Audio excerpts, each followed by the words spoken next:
L'intelligence artificielle se mettra-t-elle au service des humains ou est-elle déjà en train de les supplanter? On va s'y pencher ce soir à l'occasion de la visite, vous le voyez, en Israël de Sam Altman. C'est le papa de ChatGPT. Bonsoir Gilles Belaïch, qu'on accueille, président du groupe Financial. Alors les mots d'abord de Sam Altman, aujourd'hui ou hier, justement, qui considère Israël comme étant l'une des futures places fortes de l'intelligence artificielle, tout comme il est déjà dans le domaine de la high-tech en général. Est-ce que le défi est vraiment comparable pour Israël?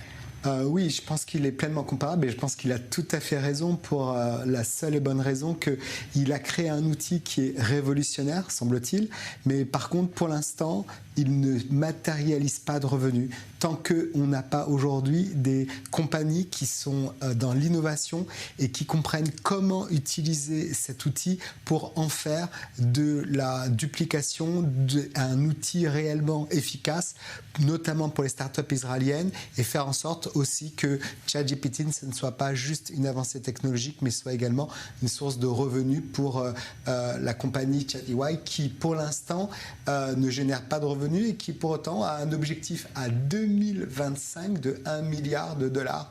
Ça laisse rêveur et tant qu'on n'a pas aujourd'hui des forces vives comme le deuxième pays au monde dans la Startup Nation qui est Israël, tant qu'il ne rentre pas à l'intérieur de ce process et n'utilise pas et ne consomme pas cet outil ne vaut pour l'instant rien d'autre que ce qu'il pourra devenir si on le sait l'utiliser. Donc combiner la matière grise finalement israélienne avec cet outil assez impressionnant qui est ChatGPT.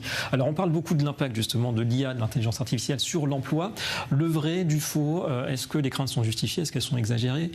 Ça fait penser au développement des robots ou de Google dans lequel on a dit on arrête tout va s'arrêter, et les robots vont travailler à notre place, Google va répondre à toutes les questions. Moi je crois qu'on en est très loin et que ChatGPT est un outil incroyable, mais aujourd'hui les gens ne vont pas spontanément sur ChatGPT pour trouver une réponse. Ils vont encore sur Google parce qu'il y a une sorte d'historique d'utilisation et ChatGPT a aussi ses limites, même s'il maîtrise 300 milliards de mots.